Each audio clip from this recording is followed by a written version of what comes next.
Good evening India. संविधान देश का सबसे बड़ा कानून है और आज अपने करियर सेगमेंट में हम फोकस कानून में ही कर रहे हैं, यानी लीगल एजुकेशन में यदि आप अपना करियर बनाना चाहें तो आज के युवा के पास क्या क्या संभावनाएं हैं, और इस विषय पर बातचीत करने के लिए हम दो मेहमानों का स्वागत करना चाहेंगे। हमारे साथ हैं प्रोफेसर मंजुला बत्रा। नमस्कार डॉक्टर मंजुला, आप डीन हैं faculty of law Jamia Millia Islamia से। साथ ही वेलकम करना चाहेंगे डॉक्टर GS वाजपेयी का। नमस्कार doctor Vajpayee, registrar national law university Delhi से। प्रोफेसर मंजुला, आपसे शुरू करेंगे क्योंकि कल गणतंत्र दिवस है, तो सबसे पहले यही बताइए कि संविधान की अगर बात करें तो उसकी क्या विशेषता है? संविधान की तो बहुत मेजर विशेषता है हमारी कंट्री में, बिकॉज कॉन्स्टिट्यूशन ऑफ इंडिया जो होता है वो सबसे हाईएस्ट लीगल डॉक्यूमेंट होता है और उसके बेसिस पे ही एक कंट्री चलती है और गवर्न होती है, और जो भी लॉज बनते हैं उसके बाद वो सब कॉन्स्टिट्यूशन की कन्फॉर्मिटी में होते हैं, उससे हम वायोलेट नहीं कर सकते बिल्कुल भी। अब जैसे कि फंडामेंटल राइट्स है, right to equality, right to life, right to liberty, right to freedom of speech and expression, ये सब जो राइट्स हैं हमारे यहाँ, ये राइट्स हर एक सिटीजन को मिला हुआ है। और जो directive principles of state policy में है वो पार्ट 4 में है, उसको गवर्नमेंट को आइडियल्स बना के कंट्री को गवर्न करना है। सो ये मेजर थ्रस्ट है कॉन्स्टिट्यूशन ऑफ इंडिया का। और गणतंत्र दिवस की पूर्व संध्या पर डॉक्टर वाजपेयी, क्या आप कहेंगे कि संविधान की जानकारी सिर्फ कानूनविद को ही नहीं सबको होनी चाहिए? जी, मैं समझता हूँ संविधान की जानकारी प्रत्येक व्यक्ति को होनी चाहिए, क्योंकि कानून संविधान का सबसे प्रमुख हिस्सा है इसका पार्ट 3, जो कि आम नागरिक को देश के मौलिक अधिकारों की प्राप्ति कराता है। और वो मौलिक अधिकार बहुत महत्वपूर्ण है आम आदमी के लिए, उसकी क्वालिटी ऑफ लाइफ इम्प्रूव करने के लिए ये बहुत महत्वपूर्ण है। और इसी के साथ ही जो नीति निर्देशक तत्व हैं कॉन्स्टिट्यूशन के, उसमें देश की जो स्टेट पॉलिसी है उसके लिए डायरेक्टिव्स हैं। और उसमें एक बहुत अच्छी बात कही गई है कि एक तरफ हम scientific inquiry, spirit of scientific inquiry और ह्यूमनिज़म को मिला के साथ काम करेंगे। और तीसरी चीज़ सबसे प्रमुख है इसका मुखपत्र, इसका प्रियम्बल, जो justice, socio economic, fraternity, liberty, इन सब चीज़ों के बारे में बात करता। मैं समझता हूँ इसको, कॉन्स्टिट्यूशन को मैं देश का विजन डॉक्यूमेंट कहता हूँ। लेकिन आपने मौलिक अधिकारों की बात की, हर कोई अपने अधिकारों के प्रति तो शायद सजग भी हो, बहुत ज़रूरी है कि हम अपने मौलिक कर्तव्यों को भी ज़रूर याद रखें। क्या है हर एक नागरिक का कर्तव्य देश के प्रति? जी, मैं समझता हूँ, मुझे जब मैं मौलिक अधिकारों की बात कर रहा हूँ तो संविधान में मौलिक जो दायित्व हैं सिटीजन्स के, उनका भी बिल्कुल स्पष्ट रूप से उल्लेख है। और उसमें बहुत अच्छे तरह से इसको उल्लेख किया गया कि जैसे जो हमारे फ्रीडम फाइटर हैं, जो हमारी एक नेशनल हेरिटेज है, जो राष्ट्रीय प्रॉपर्टी है, उसके प्रति हमें सजग रहना, इन्वायरमेंट के प्रति हमारे कर्तव्य हैं, पॉलिटिकल ड्यूटीज़ हमारी हैं, और साइंटिफिक रिसर्च, एजुकेशन, ये सब हमारी ड्यूटीज़ में आते हैं। तो बहुत विस्तार से कॉन्स्टिट्यूशन में इन सब चीज़ों के बारे में, इन दायित्वों के बारे में उल्लेख है। तो युवाओं को मुझे लगता है अधिकारों के प्रति भी सजग रहने की ज़रूरत है और दायित्वों के प्रति अतिरिक्त सजगता की ज़रूरत है। बिल्कुल, as we said, constitution is the highest legal document of India. Today in our career segment the focus is on legal education. और यदि आप डॉक्टर वाजपेयी, प्रोफेसर मंजुला से कोई सवाल करना चाहें कानून से जुड़े व्यवसाय को लेकर, आप हमें सीधा फ़ोन कर सकते हैं। हमारे स्टूडियो का नंबर नोट करें, 23097532, दैट्स 23097532। दिल्ली का STD कोड 011 अवश्य लगाइएगा। तो प्रोफेसर मंजुला, क्या संभावनाएं हैं? आज एक युवा मान लो 12वीं पास करता है, तो कानून में क्या क्या अवसर हैं? हाँ, एक तो 2 मॉडल है लॉ करने का। एक आफ्टर स्कूल होता है जिसको हम 5 ईयर लॉ कोर्स कहते हैं, 5 ईयर इंटीग्रेटेड लॉ कोर्स। जैसे जामिया में वी ऑफर आफ्टर स्कूल, तो स्कूल से एंट्रेंस एग्ज़ाम के थ्रू एक बार वो निकल जाए तो अकॉर्डिंग टू मेरिट और रिजर्वेशन पॉलिसी जो होती है यूनिवर्सिटी की, according to that we admit students. और 5 साल तक ये स्टूडेंट्स लॉ करेंगे।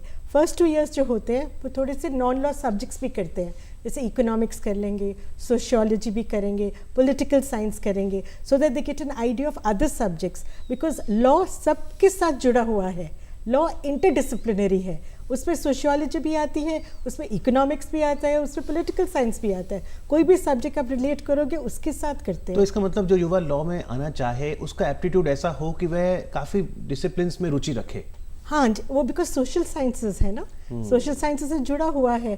बिकॉज हम ये भी, जैसे एक किताब है sociology of law, you understand. So जो भी जैसे कि इकोनॉमिक्स का, बिकॉज बीए तो करके आते नहीं है, नहीं तो जो 3 ईयर लॉ कोर्स होता है, जैसे दिल्ली यूनिवर्सिटी में मैं दिल्ली यूनिवर्सिटी से मैं पढ़ी हुई हूँ, तो हमने इकोनॉमिक ऑनर्स करके मैं गई थी वहाँ पे करने के लिए. सो जो 3 ईयर्स करते हैं उसके बाद वो 3 ईयर्स है open, but this is immediately after school. So they have to be focused all the students कि हमको लॉ में ही जाना है. तो जो जामिया मिलिया इस्लामिया कोर्स दे रहा है लॉ में, वो 5 ईयर का कोर्स है और उसे आप बीए एलएलबी ऑनर्स कहते हैं. हाँ जी, हाँ जी. डॉक्टर वाजपेयी थोड़ा क्लैरिफाई करें, अगर आज एक युवा 12वीं पास कर रहा है, वो 5 साल का कोर्स करे या 3 साल का करे? अगर मैं 3 साल में वकील बन सकता हूँ तो बहुत अच्छी बात है. जी, मैं आपको बताना चाह रहा हूँ कि ये जो 5 साल वाला मॉडल है, ये 12th से जो बच्चे लॉ में कैरियर बनाना चाह रहे हैं, वो लॉ को अपना प्रोफेशन के तौर पे अडॉप्ट करना चाह रहे हैं, उनके पास 12th से ये चॉइस है. लेकिन बहुत से केसेस में हिंदुस्तान में हम लोग देखते हैं कि इतनी अवेयरनेस नहीं है स्कूल कॉलेजेस के स्तर पे. वहाँ पे वो ग्रेजुएशन किसी दूसरे सब्जेक्ट में करते हैं, और ग्रेजुएशन करने के बाद भी अगर उन्हें इस बात का अनुभव होता है कि उन्हें शायद लॉ करना चाहिए, तो एक ऑप्शन ग्रेजुएशन के बाद भी उनके पास उपलब्ध है. और वो वहाँ से 3 साल का जो कोर्स जिन जिन कॉलेजों में है, वो सभी कॉलेज अब 3 साल का कोर्स नहीं दे रहे हैं, क्योंकि इस समय 5 साल के कोर्स का ज़्यादा प्रचलन है. तो अगर नेशनल लॉ यूनिवर्सिटी की बात करें दिल्ली की, वहाँ पर कौन सा कोर्स है? देखिए, नेशनल लॉ यूनिवर्सिटी दिल्ली के पास बीए एलएलबी ऑनर्स 5 इयर्स का प्रोग्राम है. और हम 12th ईयर्स से जो बच्चे पास होके आते हैं, उनके लिए राष्ट्रीय स्तर पे एक बहुत बड़ा टेस्ट आयोजित करते हैं, जिसको हम आईलेट कहते हैं, और उसके माध्यम से वो नेशनल लॉ यूनिवर्सिटी दिल्ली में प्रवेश पा सकते हैं. जी, तो यदि आप ज़रूर इस एंट्रेंस एग्ज़ाम के बारे में जानना चाहेंगे, AILET all India law entrance test, और इसकी तारीख घोषित हो गई है. इस साल ये टेस्ट 1 मई 2016 को होगा, जो कि रविवार है, और उसके लिए अभी आवेदन दे सकते हैं. जी, मैं बताना चाहूँगा कि 1 जनवरी से ऑनलाइन आवेदन इस कोर्स में प्रवेश के लिए उपलब्ध हैं, और नेशनल लॉ यूनिवर्सिटी की वेबसाइट nludelhi.ac.in पे आप लॉगिन करके इसमें ऑनलाइन अप्लाई कर सकते हैं. इसके लिए 83 सीट्स अवेलेबल हैं, 52 जनरल हैं, बाकी रिजर्व सीट्स होती हैं. और इसमें इसका पूरा कोर्स स्ट्रक्चर वहाँ पे उपलब्ध है. अगर उसके बारे में और जानना होगा तो मैं बताने के लिए यहाँ उपलब्ध. जी, तो जैसे आप ये आवेदन कर सकते हैं इस एंट्रेंस एग्जाम के लिए, आखिरी तिथि कब है जब तक अप्लाई किया जा सकता है? 7 अप्रैल तक इसमें आवेदन किया जा सकता है. और उसके बाद फिर टेस्ट है. और फिर कितना आसान है ये क्रैक करना? ये थोड़ा सा मुश्किल सवाल है, क्योंकि जो अनुभव है पिछले, उनके हिसाब से मैं आपको बताना चाहूँगा कि ये एक बहुत कॉम्पिटिटिव टेस्ट है. अच्छा. क्योंकि नेशनल लॉ यूनिवर्सिटीज़ जो हैं वो लगभग IIT और IIM हैं देश के, खासतौर से लीगल एजुकेशन के फील्ड में. तो इसमें सभी छात्रों की इच्छा होती कि वो नेशनल लॉ यूनिवर्सिटी दिल्ली या उस तरह के जो संस्थान उनमें प्रवेश पाएँ. और लगभग पिछले साल 16,000 स्टूडेंट्स 83 सीट्स के लिए कॉम्पीट किए थे. 83 सीट्स के लिए.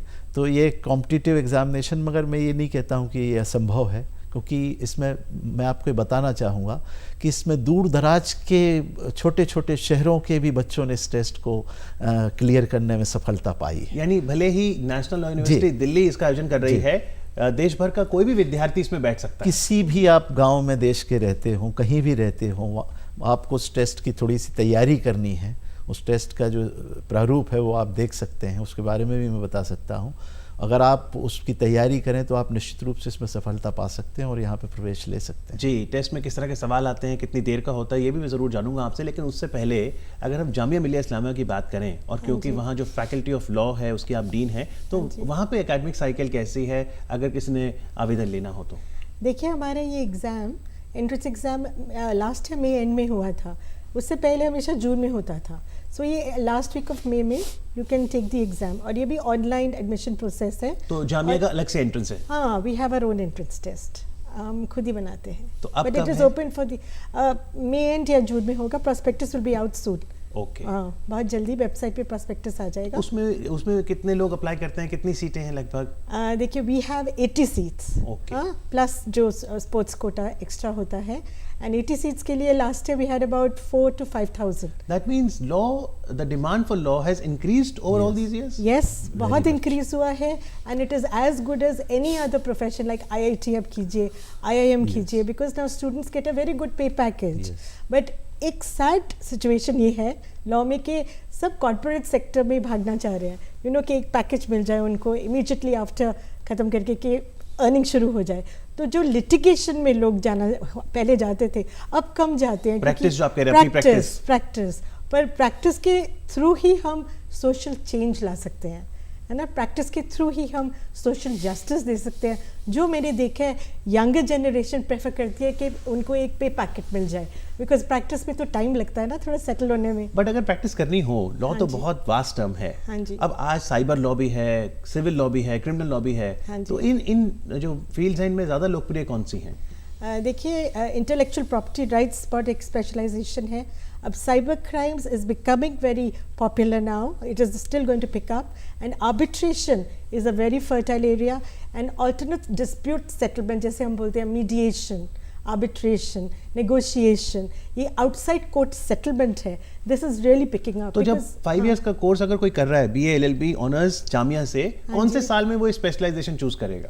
स्पेशलाइजेशन कुछ नहीं होती है, वो जनरल सारे सब्जेक्ट्स अच्छा। होते हैं, कंपल्सरी होते हैं। हर जैसे कि हर सेमेस्टर में हम 6 पेपर्स कहते हैं, ये तो करने ही करने हैं। उसमें क्लिनिकल कोर्सेज होते हैं जहाँ पे उनको कोर्ट का प्रोसीजर होता है, एक सेमिनार कोर्सेज होते हैं जहाँ असाइनमेंट्स लिखते हैं, एंड मूट कोर्ट कॉम्पिटिशन्स होती हैं जहाँ पे उनको अपॉर्चुनिटी मिलती है एडवोकेसी स्किल्स बढ़ाने के लिए। That is compulsory for everybody. In house भी होता है और they take part in competitions outside also, because vocal तो होना पड़ेगा ना जी। जब उसकी that is why we train our students accordingly। जी, तो जामिया में दाखिला लेना चाहते हैं, वो आवेदन की प्रक्रिया अभी शुरू होगी और जब ऐड निकलेगी तो लोग अप्लाई कर सकते हैं। Yes definitely. मार्च में शुरू हो जाएगा, मार्च से सिलसिला। लेकिन अगर हम नेशनल यूनिवर्सिटी दिल्ली की बात करें तो वहाँ पर ऑलरेडी अनाउंस कर दिया गया है, और यदि आप AILET यानी ऑल इंडिया एंट्रेंस टेस्ट पे बैठना चाहते हैं, लॉ एंट्रेंस टेस्ट, तो अब ये बताइए 1 मई रविवार को 3 बजे से लेकर 4:30 बजे 1.5 घंटे का जो पेपर है दोपहर में, इसमें किस तरह के सवाल आते हैं? देखिए ये पूरा पेपर MCQ है, जो मल्टीपल चॉइस क्वेश्चंस इसमें होते हैं। इसमें 150 क्वेश्चंस होते हैं और उन पे 150 मार्क्स होते हैं और 1.5 घंटे का पेपर होता है। और पेपर मेनली इसके सेगमेंट्स होते हैं, जनरल नॉलेज है, इसमें इंग्लिश है, मैथमेटिक्स है, लीगल एप्टीट्यूड है, लीगल रीजनिंग है। तो मैथमेटिक्स इसमें 10 मार्क्स का आता है और बाकी सारे कंपोनेंट्स 35 मार्क्स के होते हैं। तो उनकी तैयारी अलग अलग स्तर पे की जा सकती है। आजकल कोचिंग की एवेन्यूज़ बहुत उपलब्ध हैं, तो कोचिंग्स के सहारे लेके आप थोड़ा टेस्ट अगर उसकी प्रैक्टिस करेंगे, क्योंकि टाइम काफ़ी कम होता है। Marking, negative marking? Negative marking AILET में नहीं है, बट क्लैट में नेगेटिव मार्किंग है। आपने क्लैट का जिक्र किया तो व्यूअर्स को बताना चाहेंगे कि एलेट तो एक ऑप्शन है जो कि NLU दिल्ली कंडक्ट करता है, उसके अलावा CLAT common law admission test में भी आप जा सकते हैं, और जिसकी तारीख है 8 मई, वो भी रविवार को है 8 मई। अब यहाँ पे बड़ा इंटरेस्टिंग है और मैं चाहूँगा डॉक्टर वाजपेयी आप थोड़ा क्लियर करें। NLU दिल्ली कंडक्ट कराता है एलेट, और देश भर में आप बता रहे थे तकरीबन 17 नेशनल लॉ यूनिवर्सिटीज हैं, तो बाकी यूनिवर्सिटी दिल्ली के अलावा मिलकर CLAT कंडक्ट करती है, ये कैसे होगा? ये इस तरह से होता है क्योंकि जब दिल्ली यूनिवर्सिटी एस्टेब्लिश हुई, it was in the year 2008। तो जब ये क्लैट अवेलेबल था उसमें, और क्लैट में यूनिवर्सिटी उनके ईयर ऑफ एस्टेब्लिशमेंट से उनकी लिस्टिंग होती है, तो स्टूडेंट के सामने ऑप्शन ईयर वाइज होते हैं in order of their establishment. तो अगर उस समय हम लोग क्लैट में ज्वाइन करते तो national law university Delhi 8th choice होती उसमें। अच्छा। तो we didn't want to be the 8th choice, we wanted to be the first choice. और उसके बाद हमने अपना टेस्ट किया, और थोड़ा सा हमारा सिस्टम और प्रारूप भी जरा सा अलग है। We are located in the capital region, we want to be a very specialist institution. मैं आपको बताना चाहूँगा कि इस समय कैरियर के एंगल से कुछ ऐसे avenues national law university Delhi के स्टूडेंट्स ने उपलब्ध किए हैं जो बहुत बड़ी उपलब्धियां हैं। जैसे इस बार का अगर आप देखें तो दिल्ली जुडिशरी, हरियाणा जुडिशरी, ये दिल्ली यूनिवर्सिटी के स्टूडेंट्स ने टॉप किया है जी। और इसके अलावा रोड्स स्कॉलर, जो हिंदुस्तान में सबसे बड़ी पहली बार नेशनल लॉ यूनिवर्सिटी दिल्ली ने इसको पाया है। रोड्स स्कॉलर पूरे देश में 2 होती, 5 पूरी दुनिया में होती हैं। तो स्टूडेंट्स को एक स्पेशल एनवायरनमेंट में नर्चर होने का जो मौका मिलता है जी, वो एक बहुत स्पेशल अपॉर्चुनिटी है। तो हम लोग ये चाह रहे थे कि हम एक बहुत एक्सक्लूसिव टेस्ट करके, एक अपनी सर्च करके और एक अपने तरह का, क्योंकि क्लैट की संबंध में काफ़ी समस्याएं आई हैं पीछे बार, जी। तो इसमें हमारा अपना कंट्रोल होता है, हम अपने हिसाब से बिल्कुल। टैलेंट हंट करते हैं और उस तरह से उसको करते हैं। जी, तो यानी जो भी लॉ में करियर बनाना चाहता है उस छात्र के पास दोनों ही ऑप्शंस खुले हैं। वह एलएट में भी इम्तिहान पे बैठ सकता है जो कि 1 मई को है, और फिर 8 मई को जो क्लैट है उसमें भी बैठ सकता है। ये बताइए, अगर बीए एलएलबी किसी ने कर भी ली 5 साल की, तो जैसे जामिया में मान लो मास्टर्स है या पीएचडी, तो आप रिकमेंड करेंगे कौन है जो आगे मास्टर्स भी करे? मास्टर स्टूडेंट्स करना चाहते हैं, अगर एकेडमिक्स में जाना चाहते हैं, जैसे पढ़ाना चाहते हैं, है ना, किसी इंस्टीट्यूशन में, या रिसर्च में जाना चाहते हैं, कंसल्टेंसी में जाना चाहते हैं, या जुडिशल सर्विसेज में, because Jamia faculty of law में बहुत से हमारे स्टूडेंट्स जुडिशल सर्विसेज में हर साल निकलते हैं।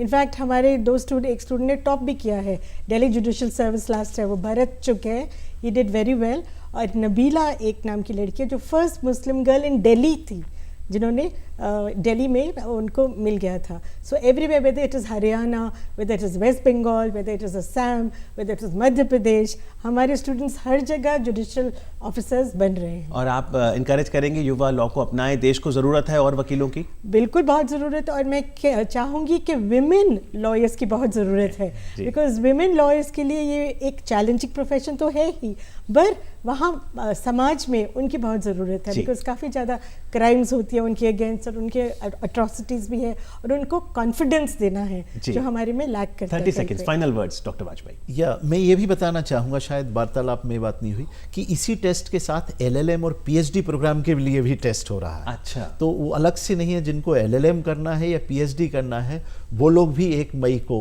टेस्ट दे सकते हैं। क्लेट का भी टेस्ट में 8 तारीख को जो हो रहा है उसमें भी एलएलएम और पीएचडी के लिए एंट्रेंस टेस्ट अवेलेबल है।